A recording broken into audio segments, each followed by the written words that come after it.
नमस्कार, मैं शैलेश कुमार। शैलेश की बात में आपका हार्दिक स्वागत है। एक नई बात आई है जो चर्चा का विषय है और धीरे धीरे यह बहस में शामिल हो रहा है। और बात वह यह है कि जन्माष्टमी के अवसर पर और इस दौरान जो पूजा पाठ हुए उसमें माखन चोर शब्द जो कृष्ण के लिए प्रयोग किया गया, इस पर कुछ आपत्ति है। और वह आपत्ति दर्ज की है मध्य प्रदेश के मुख्यमंत्री मोहन यादव जी ने। और एक बात उन्होंने कह दी कि कृष्ण को माखन चोर कहना उचित नहीं है। इससे चोर शब्द का एक प्रतिबिंब होता है जो सर्वथा अनुचित है। ऐसा नहीं होना चाहिए। साथ ही उन्होंने तर्क में यह कह दिया कि यह मुगलों की साजिश है जिसकी वजह से कृष्ण माखन चोर के रूप में प्रसिद्ध हो गए। शैलेश की बात में आज इसी पर बात होगी। आप इससे कितने सहमत हैं, कितने असहमत हैं, यह भी आपको देखना होगा और आप भी बताइएगा अवश्य। अब मोहन यादव ने तो बात कह दी। वैसे तो बड़े विद्वान माने जाते हैं, मुख्यमंत्री हैं मध्य प्रदेश के, सनातन की विचारधारा है, उससे मैं सहमत हूं। लेकिन जो ये प्रश्न उठाया उन्होंने श्री कृष्ण के बारे में, क्या यह उचित है? उन्होंने वक्तव्य में कहा कि कृष्ण को माखन चोर शब्द का प्रयोग करके नामांकित नहीं किया जाना चाहिए। और इसके लिए मैं सभी कथावाचकों के पास संदेश भिजवाऊंगा और पूरे राज्य में और सभी लोगों से यह कहूंगा कि यह शब्द हटा दिया जाए। अब इस पर विवाद हो गया। विवाद क्या हुआ? परिचर्चा चल पड़ी। बहुत सारे मत समर्थन में आ गए और बहुत सारे मत विरोध में आ गए। और ऐसा नहीं है कि यह कोई पार्टी स्तर पर है। सच यह है कि जो मोहन यादव को समर्थन करने वाले साधु संत हैं, जो उस सनातन के दृष्टिकोण को समर्थन करते हैं, उन्होंने भी इस पर आपत्ति दर्ज की है। हाँ, कुछ संत लोग हैं जो मुख्यमंत्री के उस वक्तव्य के साथ हैं। हम भी समझेंगे आखिर क्या है, कौन सी बात हो गई, क्या यह उचित है या अनुचित है। सबसे पहली बात, माखन चोर शब्द किस संदर्भ में कहा गया है, पहली बात तो यह समझनी चाहिए। माखन चोर शब्द जो कहा गया है वह लाड़ में कहा गया है, दुलार में कहा गया है।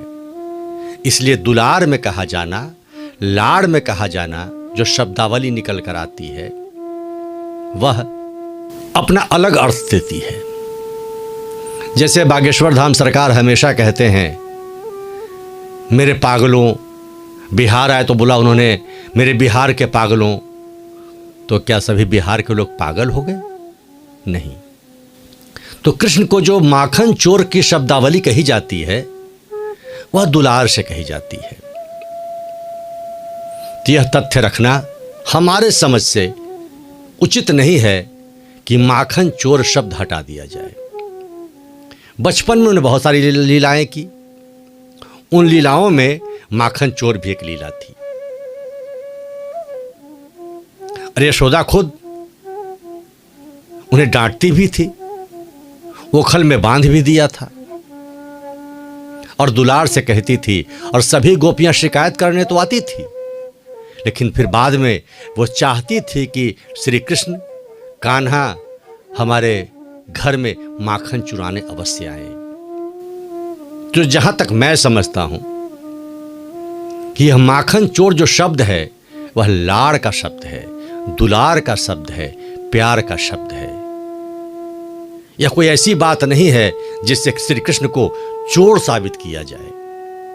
ऐसे प्रश्न उठाने भी नहीं चाहिए। वैसे वे विद्वान हैं और अब उन्होंने कोई बात कह दी तो मुख्यमंत्री हैं तो बहुत सारे लोग उनके पीछे लग गए, उनके समर्थन में भी, कि हाँ मुख्यमंत्री ने कह दिया तो बस सही है।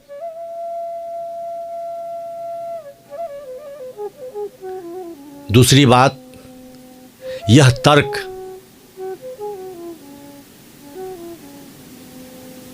कि मुगलों के कारण यह नाम पड़ा, यह भी उचित नहीं है।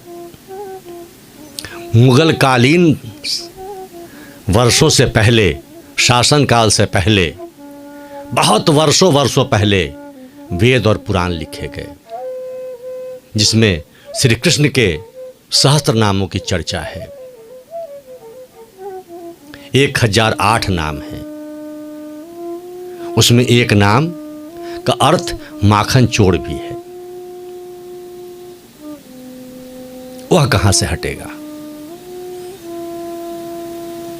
तो जो मुगल के पहले की बात है उसमें मुगल का हस्तक्षेप कहां है? राजनीतिक दृष्टिकोण से कोई बात कह देना अपनी जगह पर है, लेकिन शास्त्र के साथ जो तथ्य हैं उसको मिटाने का प्रयास सर्वथा अनुचित है।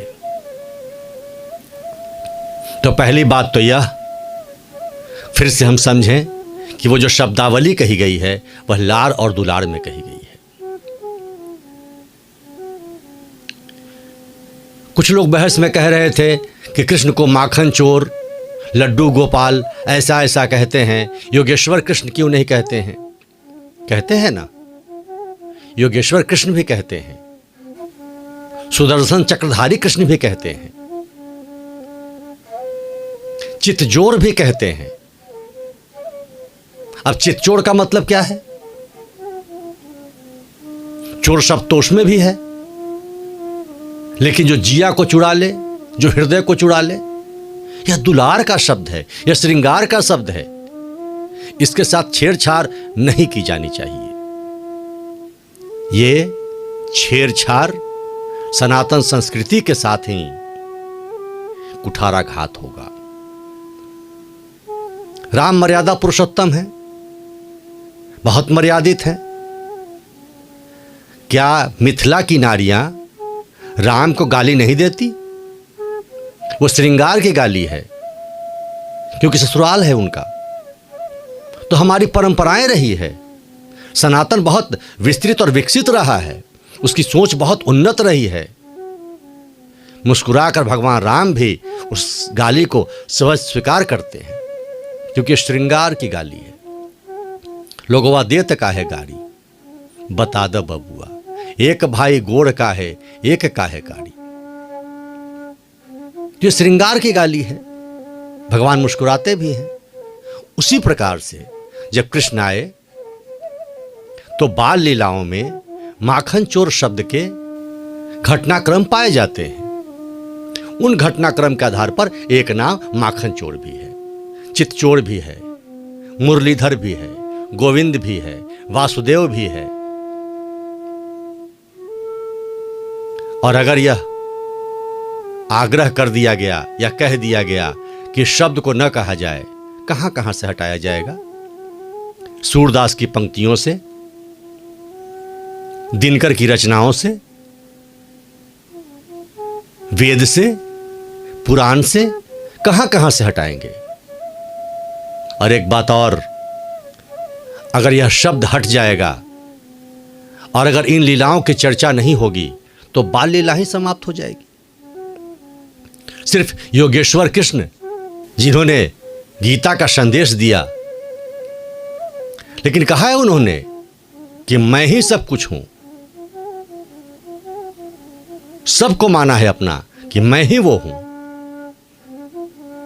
तो फिर लाड़ दुलार से माखन चोर कहने में क्या आपत्ति है उन्हें? अगर सिर्फ योगेश्वर कृष्ण को याद किया जाएगा तो उनका बचपना, उनका नटखटपना कहां जाएगा? और क्या गोकुल के लोग, मथुरा के लोग इसे स्वीकार कर लेंगे? मेरा मानना है नहीं, क्योंकि इन घटनाक्रमों को निकालना अब जैसे वस्त्र छुपा देते हैं। ये नटखट होने का प्रतीक है, बाल लीला है, इसे हटाया नहीं जा सकता। उसी प्रकार से माखन चोर शब्द लार और दुलार का शब्द है, इसे हटाया नहीं जा सकता। सच्चे सनातनी जिनके हृदय विशाल हैं और जाकी रही भावना जैसी, प्रभु मूरत तिन देखी वैसी, इस तरह के विचार भी नहीं आने चाहिए कि भगवान कृष्ण को कोई चोर समझ रहा हो और इस पर हमें आपत्ति है। कोई नहीं समझता, कोई नहीं कहता, कोई संदेश नहीं जाता। इस तरह की बातों से हमें बचना चाहिए। लेकिन हां, चर्चा में एक बात और कही गई कि हम उसकी व्याख्या कर रहे हैं, हमें व्याख्या करने का अधिकार है। जो पूरे जगत की व्याख्या करते हों, उनके व्याख्या करने वाले हम कौन होते हैं? याद है आपको, कुछ वर्ष पूर्व गोस्वामी तुलसीदास के रामचरितमानस को शुद्ध करने का प्रयास किया गया था। कितने विवाद उठे थे। जिन्होंने लिख दिया, कोई उसमें परिवर्तन की आवश्यकता नहीं है, वही शुद्ध है। और भगवान तो लीला करते हैं, हर रूप में हैं, हर जगह हैं। इसीलिए भगवान के शब्दावली के साथ छेड़छाड़ करके अपनी लकीर सीधा करने का प्रयास न किया जाए।